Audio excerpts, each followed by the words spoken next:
Hey everybody, welcome back to another business analysis video.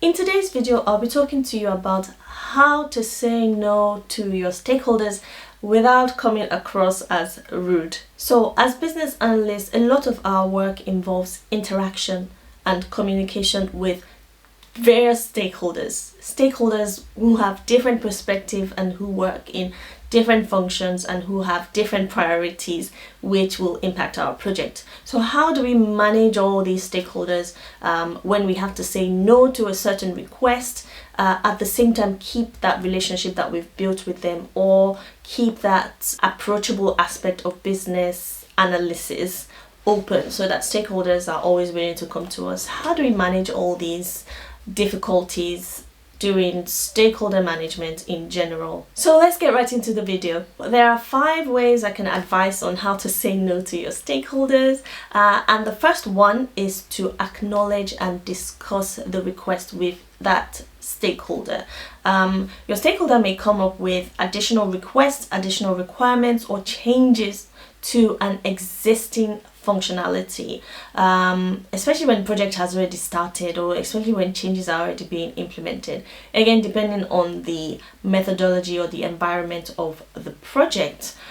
So as business analysts, we are to listen to that stakeholders so that you don't come across as rude or unapproachable, again so that you don't stop that ability to build that relationship with your stakeholder. You don't just say no, we can't do it, unfortunately, sorry, and that's it. Okay, you need to use your skills as business analysts, use your approachable skills and your communication skills to help that stakeholder know that you're actually listening to them and you really understand why they need that request or that change. Set up a one-to-one with them, give them time to understand what exactly it is they want, why they want it, and what impact it will have on the project. So that's number 1, acknowledge and discuss the request with your stakeholder in a one-to-one setting. Number 2, before you actually do that one-to-one setting with your stakeholder, you want to prepare some supporting information so that you can say no without being rude. Okay, you really want to explain the priority of the project, the tasks, and what you have in the backlog, for instance, and how it has been prioritized for the team, and what tasks have been allocated to the team, and what disruptions it will bring if you apply that change or that request. You need to build a strong case with data and statistics. As business analysts, we need to build strong cases for solutions, for options analysis. So you need to bring up those strong data and statistics that you must have done during discovery work of your project. So for example, you need to present to them the workload, the risks, the time factor, the cost factor, the delays, and the impact to other areas or other functions within the organization. You also want to be transparent, you want to be honest with the stakeholder.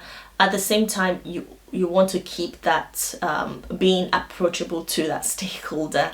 It can be quite difficult to say no to the stakeholder, so you really need to try and build up on that, your relationship building skills, by not coming across as rude and keeping that approachability factor of the role. Think of it like customer service. You always have to smile and just try to meet the customer's needs. So think of it in that way. And finally, highlight the impact of saying yes. So once you're presenting your statistics and facts, the impact it will have on the organization, also highlight what will happen if you make that change, if you apply that request, the impact of saying yes. Highlight that to the stakeholder and let them know that are they ready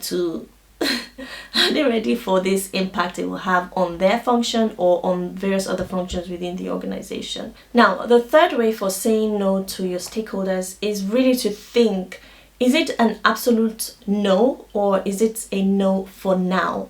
Are you not able to deliver that request or change in the time being, but it can be done in the future? Or is it an absolute no? If it's an absolute no, you want to present those statistics, the impacts and the findings that you have.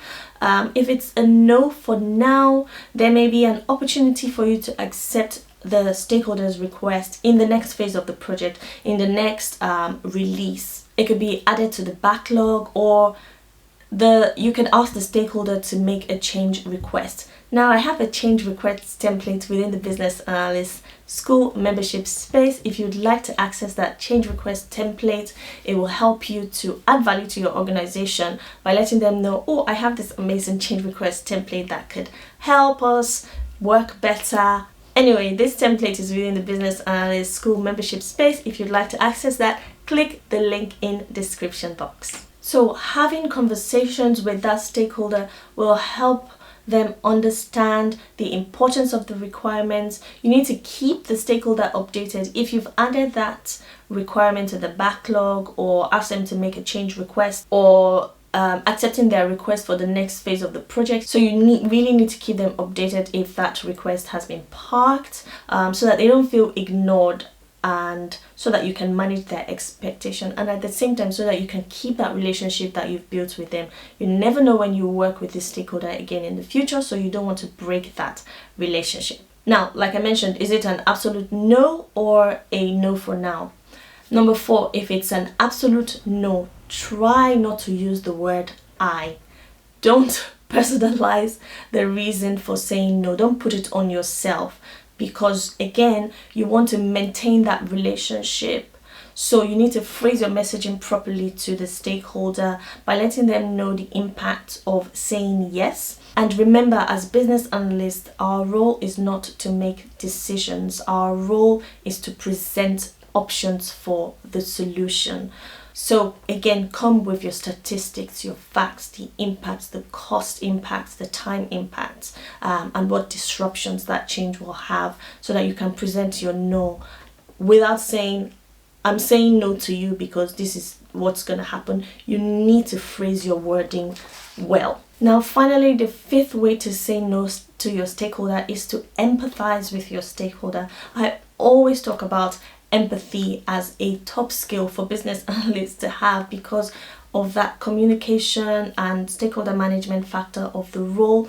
So you really need to show empathy to your stakeholders, appreciate their reasons for the request, explain the key reasons, be sincere to them, keep them interested in the project, sell the project to them, sell the value of the project to them, sell the value of the improvements that the project will bring to their area of work. Invite the stakeholder for coffee when you're trying to break the news about saying no,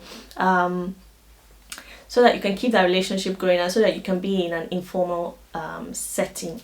The stakeholder may complain, the stakeholder may protest, but please try not to take it personal. Just be sincere, and if the stakeholder is still pushy after you've tried all these measures, you need to seek higher level support from your team members, from your project manager, from your change manager, or your project sponsor. Again, at the end of the day, as business analysts, we're not here to make decisions for anybody. We're here to present options of our findings, and we're here to help the organization to work better. I hope you've enjoyed today's content. Please don't forget to like, subscribe, and share this video. You never know who it might help. As always, thanks for watching, and I'll see you in my next one. Peace.